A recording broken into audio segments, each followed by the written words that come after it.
Good morning, good afternoon, good evening to East Central Missouri and the world, and welcome to the James Strong Show podcast number 286. Thank you for joining us. Thank you for making us a part of your day. I appreciate it. This podcast was recorded on the evening of Sunday, October the 2nd, from the James Strong Studio in Western St. Charles County. 286 podcasts and many years in radio and I don't think I've ever done work on a Sunday night. This might be the first.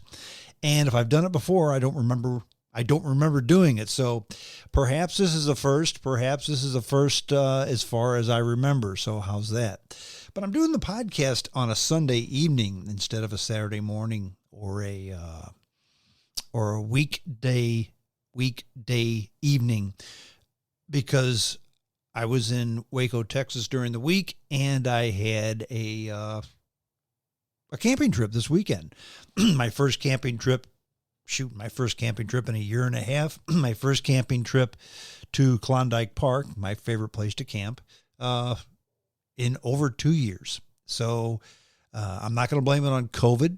I'm not going to blame it on anything. I'm going to blame it on my schedule being so full of other stuff that I didn't have time to camp. And shame on me, because I had forgotten how much fun it was. Had a great time. I'll talk about the camping trip at the latter part of the podcast. If you were on Facebook, you saw some of the shots I had from camp, my dinner, my coffee brewing, my bacon sizzling, and I didn't take any pictures of the fish that I caught because, well, my hands were sloppy. I don't want to slime up my phone. But lots of fish were caught.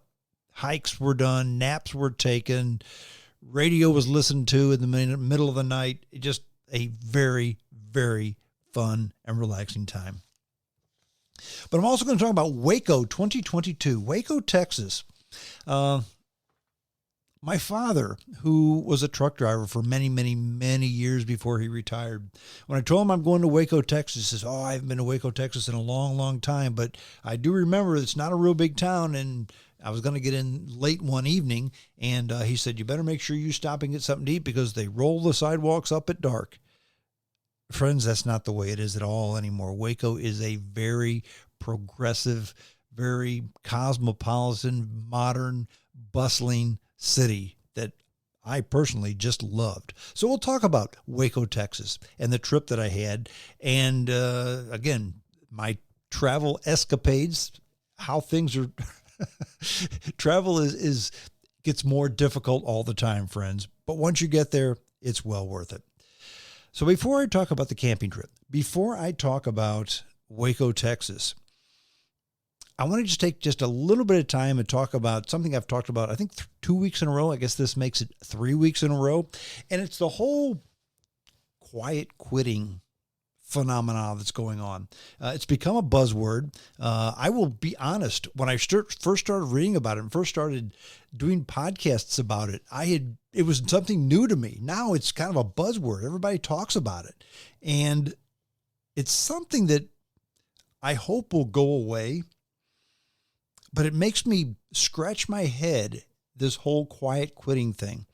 There was an editorial, and I'm just going to go ahead and read the whole editorial. I'm not going to try to paraphrase or anything else, but this was a very good editorial. And I normally don't do this. I normally just don't take and read verbatim an editorial. In fact, I'm not even 100% sure if this is legal. If it's not, sorry, Wall Street Journal people, I didn't mean to do this, but I'm going to give you full credit, and the author and everything else. The guy's name is Andy Kessler.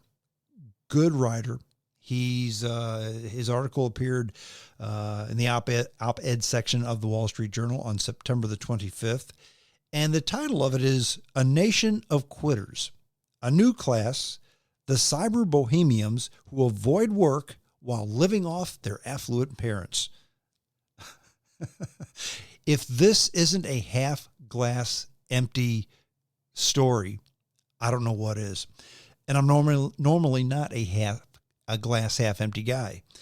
But this particular story, it rang true, and I wanted to share it with you. So goes Andy Kessler. The op-ed starts. The unemployment rate was 3.9% in July, the same as February 2020. But the U.S. has 3 million fewer workers. Where did everyone go? This is an economy with 11.2 million job openings. It's mostly men, 25 to 54, who haven't come back to work. Now, a McKinsey study suggests that 40% of workers are thinking about quitting their jobs. Does anyone want to work anymore? Everyone has an explanation for the Great Resignation. Extended unemployment benefits, eviction moratoriums, baby boomers retiring, work from home complacency, anxiety, long COVID, sure, all remarkable excuses. But here's my theory. Too many got a taste of not working and liked it. A lot. Until recently, many people could make more money by not working and becoming glued to screens, Insta-TikToking, and living the easy life by sponging off the rest of us. And what's not to like? Parisians call those with unconventional lifestyles bohemians. Now we have the unemployed, perpetually plugged in, dopamine-added cyber bohemians. Let's call them cybers. Now, before you send me hate mail, I'm only talking about the underachievers, including those who traded cryptocurrency and NFTs and lost all their stimulus and unemployment money after the crypto crash. Now, the cybos, with nothing better to do, are streaming away, including the first 5 in an eventual 50 hours of Amazon's new Lord of the Rings shows. Now, in the darkness that binds them, I've discovered that a huge, idle, couch-bound class spends its days playing Battle Royale video games, Fall Guys, the latest craze, with 50 million players. It's nonviolent, almost cuddly, and, be warned, ridiculously addictive fun. Now, the zoned-out cybers in at least 19 states can buy weed at dispensaries, Twinkies optional, including Oakland, California's descriptively named Smokeland, which delivers. Yes, while you are working, many 20 to 30-somethings are giggling and wasting time playing mindless games and humming along those classic Styx lyrics. Is it any wonder I've got too much time on my hands? Now, it's a cultural malaise, motivational submission. Society now promotes mediocrity and calls it equity. Witness the scarcity of SAT test scores requirements for colleges. Sadly, once you get a taste of the easy life, it's difficult to pull up your socks and try hard again. Self-induced ovulation. So why so many quitters? And who's paying for DoorDash dinners and the exorbitant rent for these or underemployed? Government handouts are dwindling. So, you guessed it, now it's mom and dad, the enabling parents. And they can afford it. As of March, baby boomers were sitting on a whopping $71 trillion to spoil their kids with. Did you know that half of U.S. households currently support an adult child? Let me read that again. Did you know that half of U.S. households currently support an adult child? Maybe that's why so many young folks use the hyphenated names, paying tribute to both enabling parents.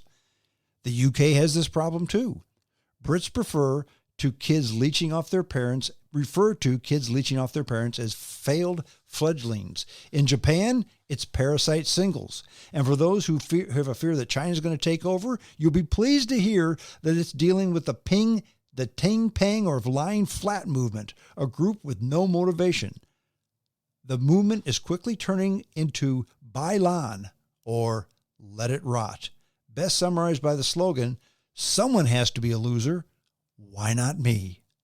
Now back home, younger folks who actually work seem to require a purpose for their career, something sustainable or equitable or whatever else. They need everything to be upcycled, organic, ethnic, fair-traded, minimalist, inclusive, and cruelty-free. That means they won't work for companies such as carbon-spewing Exxon or nicotine-peddling Philip Morris. But even companies like Facebook are a no-go. Because remember, they helped elect Donald Trump. Same with Twitter. Amazon? environmental disaster. Google works with the Defense Department. Apple, Joe Rogan once used an iPhone.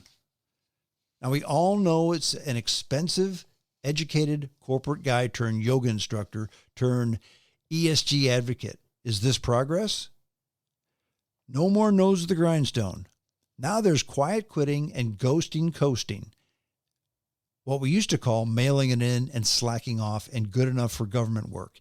In a twist, companies are now quiet firing.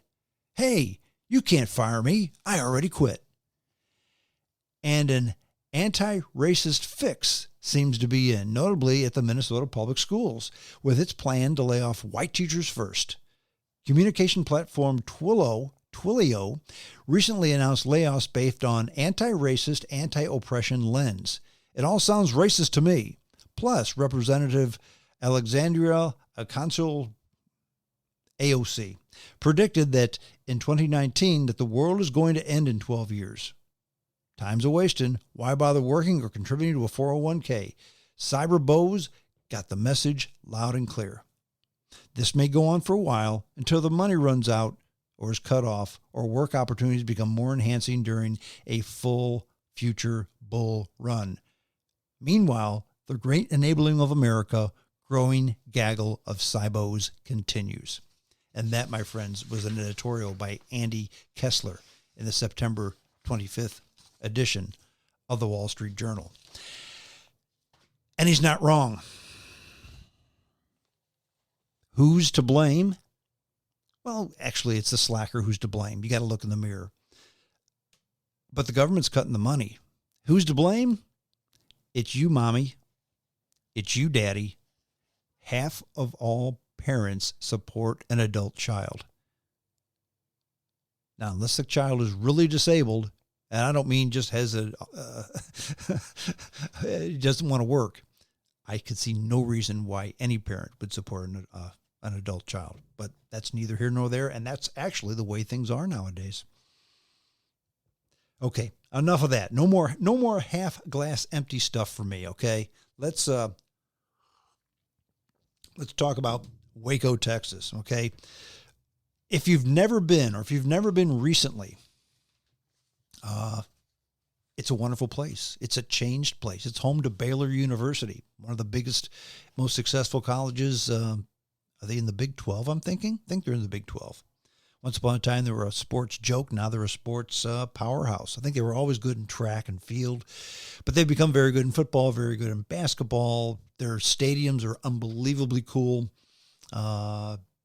Who's the dopey people down there who have they rehab houses? Joanne and some guy, I forget their names. Anyway, very popular cable TV show. And it's been probably about 2 years before COVID, so a little more than 2 years since I've been to Waco, Texas. Used to go quite often, couple, 3-4 times a year, because I had a customer there. Well, I had a customer there, then they closed up shop, and then another customer opened up there, then they closed up shop, and a third customer has opened up there. And so I went to visit them. And it's a company called Hello Bello. It's a couple Hollywood folks have opened up a diaper plant. And you can buy their stuff in Walmart. So I went down there to do some business. Between Dallas and Waco is about 100 miles, okay? And most all the way is at least 3-lane, quite often 4-lane, and sometimes 5-lane highway, both ways. That's I-35. I-35 East turns into I-35 once it gets a little bit south of Waxahachie. But 5 lanes, folks, each way. And it's all new highway. When I was there last, they were working on this stuff. So think Los Angeles, except for it's new concrete, it's pretty, and it's now all full of crap and trash, okay? It's remarkable roads. Oh, and the speed limit is 75 miles an hour. And when you get there, there are so many cool, hip places to eat that it's unbelievable. The economy in Waco, to say it's good is being kind. Folks, everybody's working, doing something. In fact, I stayed in a hotel in a Hampton Inn that was in next to a mall. And I walked around the mall, and I ate at one of the restaurants. And it's an outdoor mall, not an indoor mall, which you think, well, who makes outdoor malls anymore? Well, Waco, Texas. And the odd thing about this mall is it was all stuff like you have around here, okay? What malls used to be. 75 stores full of stuff that nobody needs, but they're all open and people are all shopping at them. Sure, there's your typical department stores where you buy clothes. There's some restaurants, so you got to wear clothes, you got to eat. There's a Dollar General store, Dollar Tree, one of those. It's there, but the vast majority of stores in this shopping center are cookie shops. We can go in and buy custom-made cookies. Specialty candy shops, ice cream shops, stores where if you just want to go ahead and do special things for your house, special renovations, like you buy a new house but you want to put old hardware on the doors, one of those stores, okay? There's all kinds of stores. I think the German word for it is Kluderfug. Stuff that you just buy and set on tables and have to dust around, okay? Kluderfug stores. I think that's what the Germans call it. But it's stores that you walk in and nobody needs anything that they're selling there. But people walk in and they buy the stuff, okay? A bundt cake store. Not just a cake store, a bundt cake store, okay? It's very affluent, I'd say. And I would call it affluent because if you go into a store and buy stuff because you need a 75th thing to put on your mantle, friends, times ain't tough. All right. But that's how this place is. And everything's new. The concrete isn't cracked. There's not weeds growing up through the concrete. It's just all the asphalt is black and new with nice yellow stripes where you can park. The concrete is white. It's not gray and black and cracked. It's just everything's new, everything's cool. Dallas is kind of that way too, much of Dallas, but all of Waco is that way, at least the part south of downtown Waco. And there's Baylor University, like I said, one of the most beautiful stadium sits there right on the highway, right by the Brazos River. Okay. Collins Street Bakery has a store in Waco. Now, Collins Street Bakery makes the best the best fruitcake in the world. Now you think to yourself, wait a minute, Strong, you just used two words together that don't make sense. Good and fruitcake. Isn't fruitcake best used as a doorstop? If you really think that, and actually, to be fair, most fruitcake is, but not Collins Street Bakery fruitcake. This stuff is unbelievably good. If you've never had it, you need to try it. If you have had it, you know what I'm talking about. But it's right there on the frontage road as you're going north on I-35. But I stopped in there not to buy a fruitcake, but to get a cup of coffee for my trip home. And it's interesting. And again, only in Texas do you see this. They had a sign on the door talking about firearms. And normally you see a sign around here, or most every place, you know what, firearms are not allowed in this place. Leave them in your car. You are not welcome to bring firearms in here. Not the Collins Street Bakery restaurant and store in Waco, Texas. The sign said, "We value Second Amendment rights. Please feel free, and we encourage you to bring your firearm into the store if you have a conceal and carry permit." So not only they're just not saying, we'll wink and nod at carrying your gun into our store. They're saying, hey, please bring your guns into my store because we love the Second Amendment. You're not going to see that anywhere, friends, except in Texas, maybe Waco, Texas. You may not even see that in Dallas, I'm here to tell you. But it's just things are different down there. different in a good way. Now, maybe it's just that it was sunny and 90 during the day, and it was cloudless and 68 at night, just beautiful weather. Maybe that had something to do with it too, because up here in the Midwest, summertime is kind of waning away and winter can't be too far behind. Waco is something to the south and to the west of St. Louis. So the sun didn't set until almost 8 o'clock at night still. That was cool. Just all kinds of good stuff going on. And so Waco, Texas made me smile. And the car I had on this trip made me smile. But for the first time ever, I mean, I've had Toyotas to rent quite often. I've rented a Toyota Camry a time or two before. I've rented hybrids before, but never had I rented a Toyota Camry hybrid. Friends, I'm sold. I mean, I've always been a fan of Toyota cars. They're, other than the design, because they're very boring, yawnable design cars, but they're very practical, they're very comfortable, they're economical, and they work all the time, okay? So I like Toyotas. I'm not a Toyota hater. Again, their styling leaves much to be desired, in my opinion. But then sometimes you trade this for that, okay? But let me tell you about this Toyota Camry hybrid. I put well over 216 miles, I want to say, on that car, okay, going to and from Waco. 75-mile-an-hour speed limit on the highways, which means I went about 80 much of the time. Sometimes I couldn't because traffic. But going between 75 and 80 miles an hour, that's flying, okay? That's putting the pedal to the metal. What do you think my gas mileage was? Camry's a full-size car, folks. And while it was mostly all highway, I sat into a lot of traffic in Dallas. 50.5 miles to the gallon. In fact, I snapped a picture of it, okay? 50.5 miles per gallon. Actually, by the time I got into the rental car place and dumped the car, it was 50.6.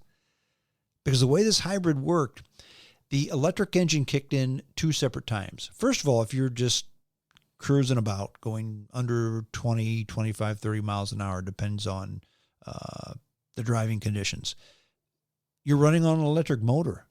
The gas engine doesn't even kick in. So your gas mileage is almost infinite because you're not using gasoline. You're using the electric motor. Okay, the battery is not the battery is actually powering the motor. But the other time that the battery kicks in, the hybrid, the battery part, the electric part of the car kicks in, is if you're going 80 miles an hour, okay, and then you hit a hill. Granted, there's not a ton of hills in the plains of Texas, but there's hills. You downshift, right? Not in this car, because when the engine feels that you're taxing it a little bit more, bang, the battery helps the engine out. That's right. So your mileage going down the street at 80 miles an hour, going up a hill, your mileage still teeters around 40 miles to the gallon. It was unbelievable. The car was comfortable. It was quiet. Granted, it had 400 miles on it, so it was new. Most of the cars I've been running have had 50, 60, 70,000 miles on them and are pieces of crap. This one was a brand new car, so that made me smile too. But I'm going to tell you, when you can rent a car and get a full-size car and get 50.5 miles to the gallon, I'm sold. I'm still not sold on electric cars because of the range. And if you're going someplace, you can't drive for 8 straight hours because you'll run out of charge. It takes a couple hours to charge something, and you run the risk of not being able to find a charging station. But a hybrid, you never have to charge it. Because when you're going down the street and the battery's not kicking in, the engine is charging the battery. When you hit the brakes going through town, the brakes charge the battery. So your battery kind of charges as you go. Okay? Kind of like your car battery, the battery that starts your car, except for this battery's bigger, of course. Don't know what that car costs, but if you can get 50.5 miles to the gallon, maybe a hybrid's the way to go. the Toyota Camry Hybrid. It's a winner, folks. Coming home, more problems, more travel troubles. And I'll tell you what, folks, travel has just become difficult. Okay. Now, these were direct flights, St. Louis to Dallas, Dallas to St. Louis. Both of them were late. Granted, there was 15 minutes late going there, half an hour late coming back. And the reason it was late coming back was because of the hurricane. Now, that hurricane was nowhere near Waco. However, it messed up the flight schedules because they closed airports in Tampa and Sarasota and Orlando and I think Tallahassee. They were closing all kinds of airports, and they got to get airplanes. Okay, so I get it. Okay, but I had time to eat because the flight was delayed, so I had time to eat. And the Dallas airport, not DFW because I flew Southwest. It was Dallas Love Airport, right smack dab in the middle of town on Mockingbird Lane, Mockingbird Avenue. I don't know. Nice airport. Used to be a dingy old airport, but they jazzed it up. It's a nice airport. Lots of good places to eat. And because there were so many flight delays, there were a lot of people who were eating in restaurants, sitting down, killing time. So restaurants were full. I thought, well, shoot, I don't if the restaurants are all full. And I walked upon a restaurant called Cool Rivers. Okay. Looked like a standard nice restaurant, nice relaxing atmosphere. They had their menu displayed outside the restaurant. I looked at it. Seemed like a good place to be. I go, here's a salad. I can add chicken or shrimp. I can get some soup. Okay, sounds great. Cool Rivers it is. So there were a bunch of people standing around, and the hostess was almost trying to recruit people to come in and sit at the restaurant. Now, every other place was full, and this place was maybe a third of the way full, which I found odd, but okay, well, maybe I'm just lucky. And this place is bigger than most, so what the heck? Sure, I'll sit here. She said, would you like to sit at the bar? I said, no, thank you. She said, would you like to sit at the counter over here? I said, no, I want to sit at a table. In fact, there's a table right up against the window where I can watch the planes going up and down. I'd like to sit at that table. A small table had 2 chairs at it. She said, oh, I'm sorry, you can't sit there. I said, well, why not? Your restaurant's not full. In fact, it's not even half full. She says, oh, no, those tables are reserved for families or those of 2 or more people. If you want to sit here, you have to sit at the bar or at the counter. Oh, okay. I'll sit at the counter. At least instead of watching the airplanes go by, I can do some people watching. People watching at airports can be very interesting. So fine. I'll sit down. She sat me down. She walked away. And I looked down, and it's one of those restaurants where there's no menu. There's just the little QR code. That's okay. I don't mind doing that. So I opened it up, but it went a step further. This is one of those restaurants where you click on the QR code, and not only is the menu there, that's how you read the menu, which is fine, but that's how you order. That's how you pay. You do everything yourself. The food magically comes to you. Oh, yeah. And then you're expected to leave a 20% tip when you did all the work. It's one of those places. And I've had bad experiences at them before. But I thought, okay, what the heck? I've got time to kill. I can figure this out. Remember, I looked at the menu at the front. They had a soup and salad deal. I could get chicken or salmon on my salad. Okay. So I look at the special, the soup and salad special. Okay. It didn't give you an option to put chicken on the soup or salad special. You can get the salad and you get soup with it. I thought, well, I want chicken on the salad. That wasn't an option. And of course, there's no waitress to ask because you're going on the phone. I thought, okay, I'll swallow my pride once again. If I get the soup and the salad both, I probably don't need chicken. All right. Maybe I could lose a pound or so anyway. So I'll take the soup and the salad. So what's the soup? Why, it's soup of the day. What is the soup of the day? Nowhere on the menu did it tell you what soup you were getting. That was the straw that broke the camel's back. I can't sit where I want. I can't order what I want. And by the way, the soup is whatever we decide to give you. And if you don't like it, too bad, because you've already paid for it. I was out. I left. And now I know why the place was only a third of the way full. I went to Moe's, got my salad with chicken the way I want. Actually, I got a burrito. I was going to get a salad, but I thought, what the heck, the burrito looks good. I got a big monster burrito. Ate that thing, gave me heartburn, but it was quite tasty. Friends, I understand automation. I understand technology. I also understand that there's a shortage of people who want to work. Remember, I opened this up with the Nation of Quitters op-ed from the Wall Street Journal. But if you're going to play that game, you have to at least try to give some of what the customer wants to him. Or you're going to have a restaurant in an airport that's a third of the way full. Unbelievable. A nation of quitters.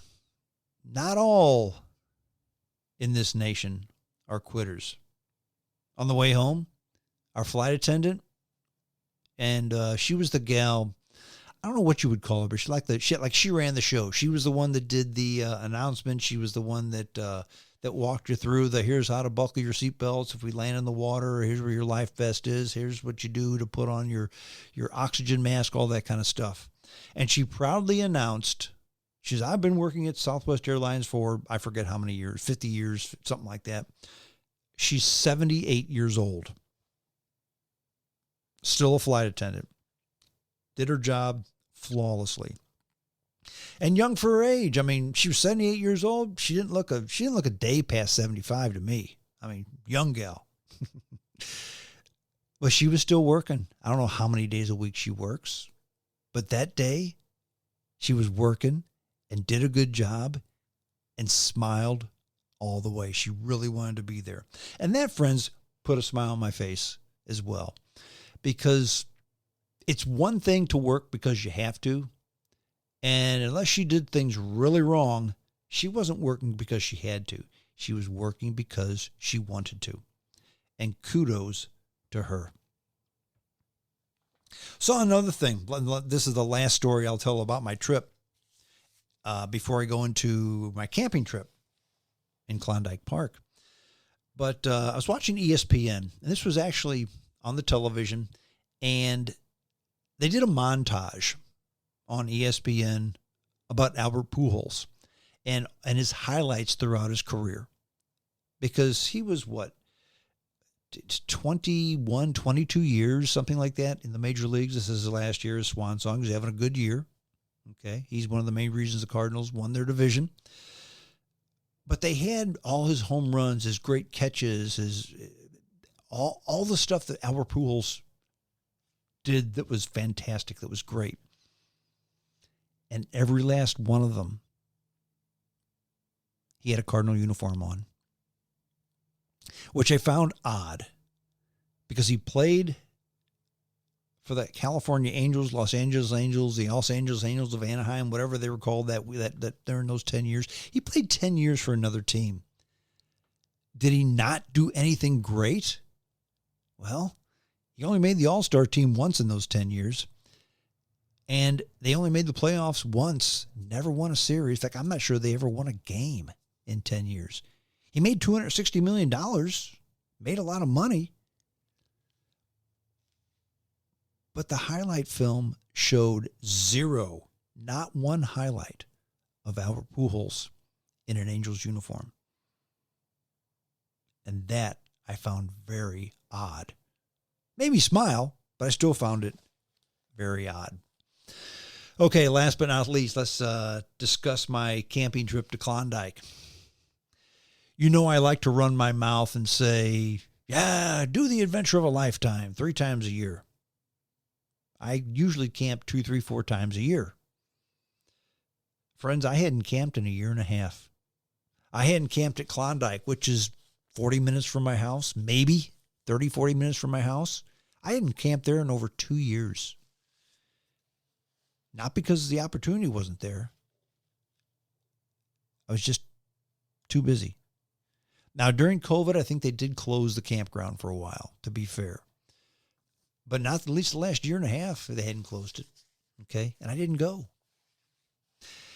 And I have no excuse, but I'm here to tell you, I took a half day off work on Friday, went to the store, bought my stuff, packed my stuff, my gear, got down there, put up camp, went fishing Friday night, cooked my dinner Friday night, went to sleep, got up next morning, cooked a dinner, washed the dishes up, went fishing, came back, ate lunch, washed the dishes up, took a nap, took a hike, cooked dinner, washed the dishes up, drank beer, talked to some of the campers there on at the campground, listened to the Cardinal game, went to sleep.